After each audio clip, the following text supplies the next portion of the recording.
The envelope from Riverside Community College felt impossibly light in my hands.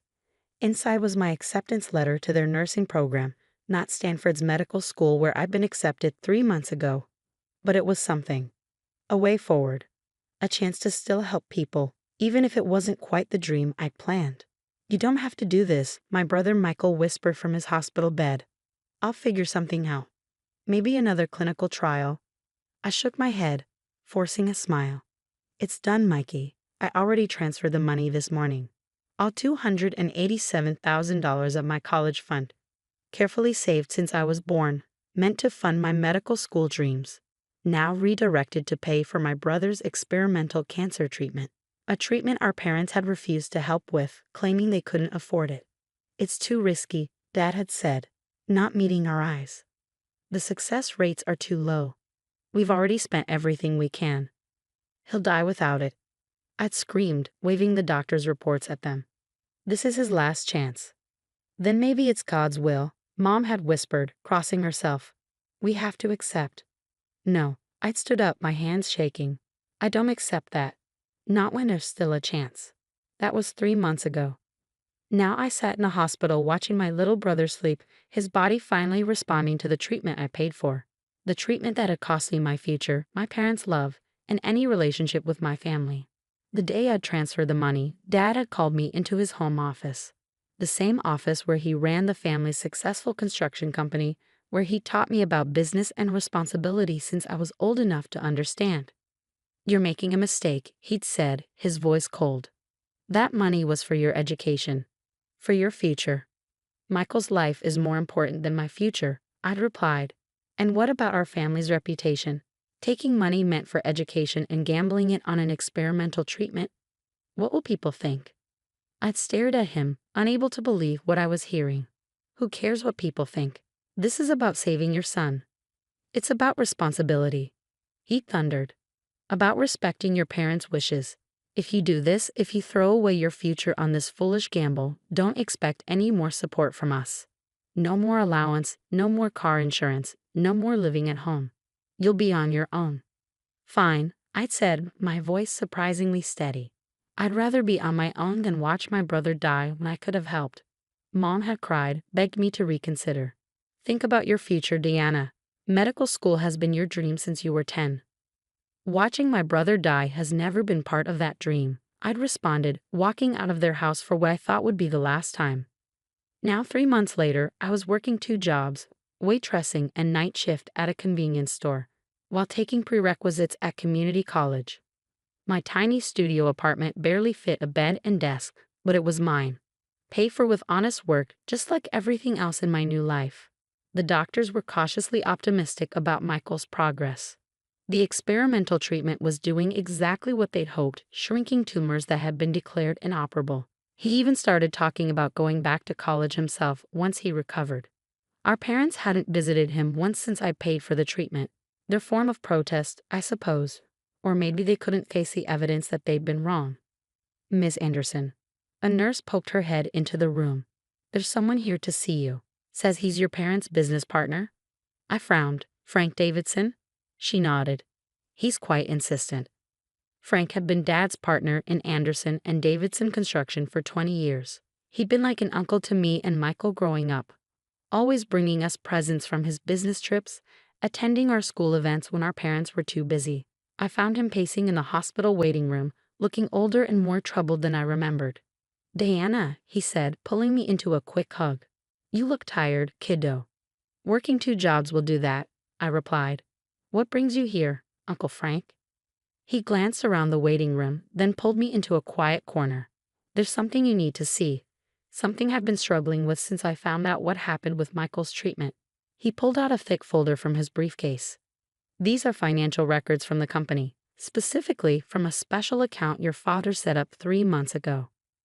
I took the folder, my hands trembling slightly as I opened it. Inside were bank statements, transfer records, investment documents. "I don't understand," I said, scanning the numbers. "This shows a transfer of $500,000 right around the time Michael needed the treatment. But Dad said they couldn't afford." "Keep reading," Frank urged quietly. I flipped through more pages, my confusion growing. "These are receipts for." A vacation house in the Bahamas? A new yacht?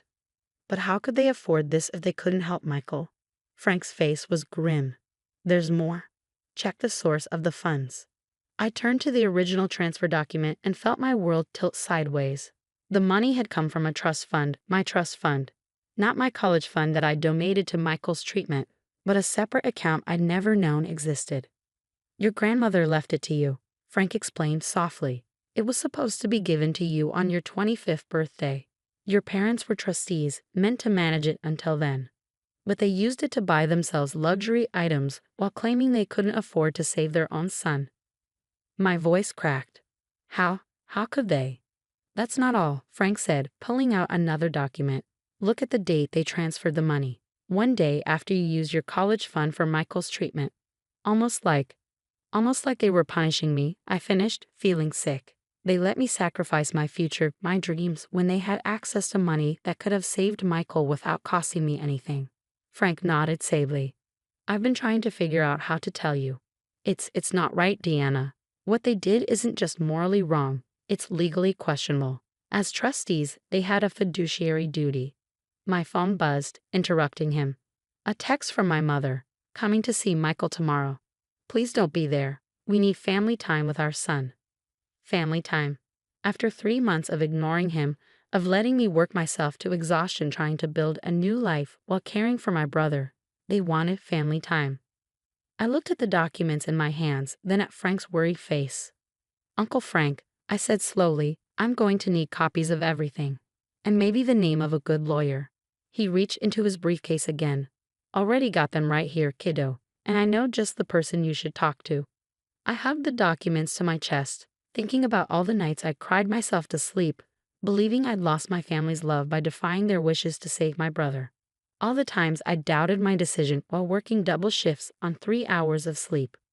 Little did I know, this was just the beginning.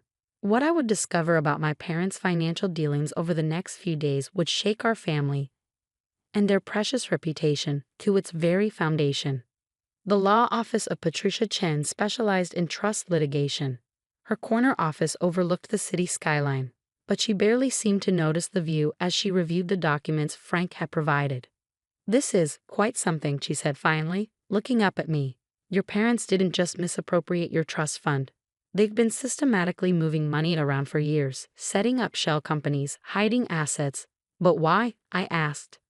The construction company is successful. Why would they need to hide money? Ms. Chen spread out several documents on her desk.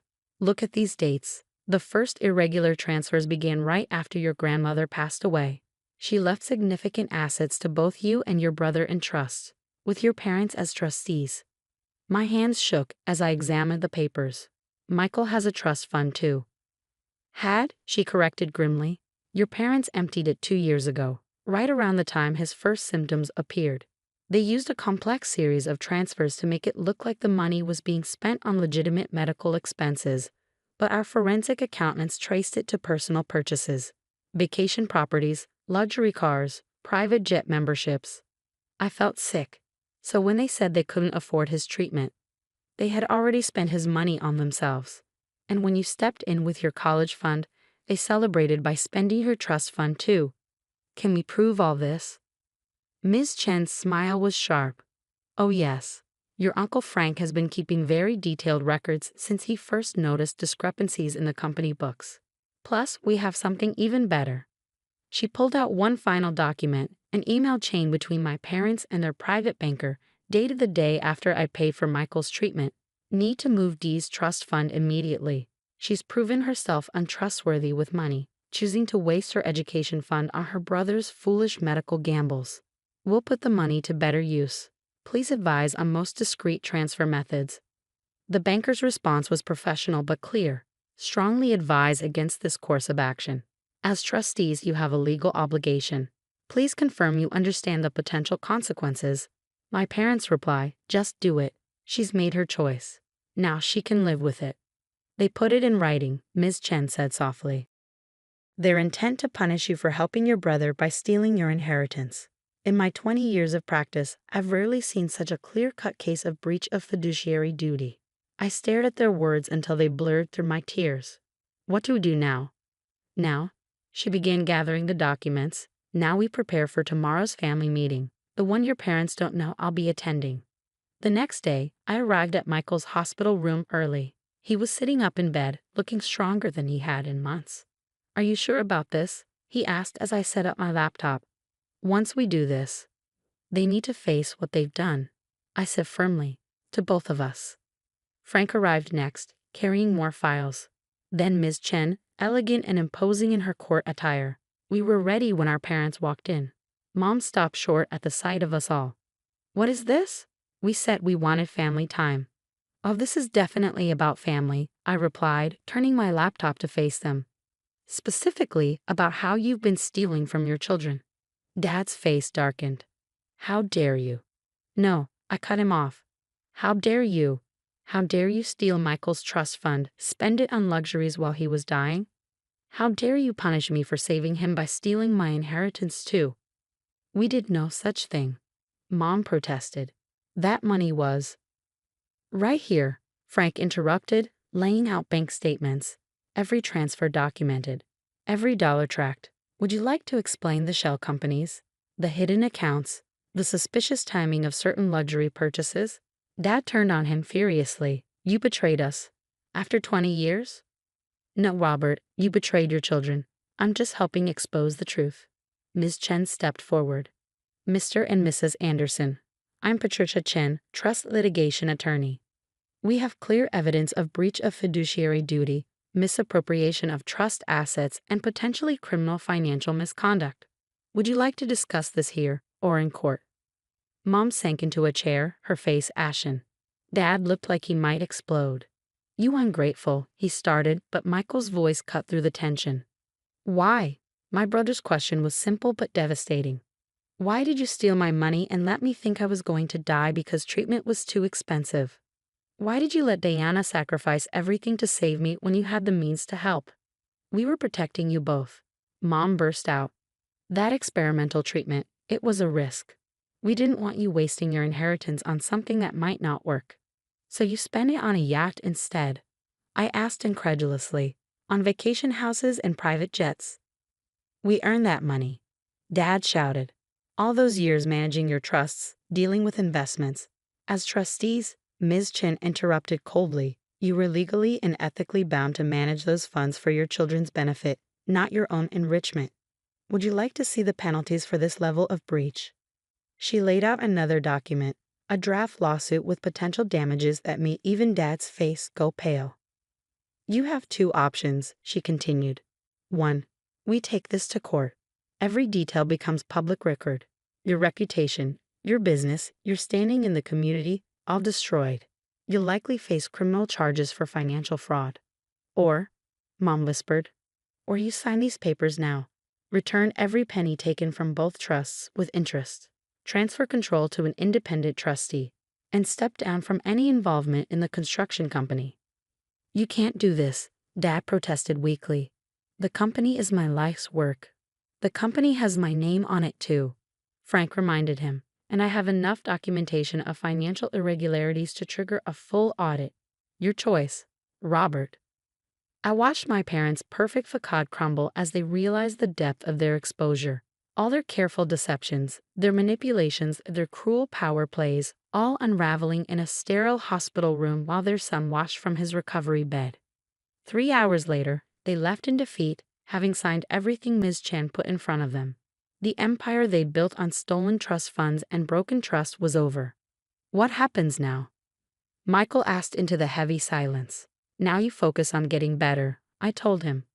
"The trust will be properly managed by an independent trustee. Your treatment is fully funded. And when you're stronger, you can go back to college." "What about you? Will you go back to Stanford?"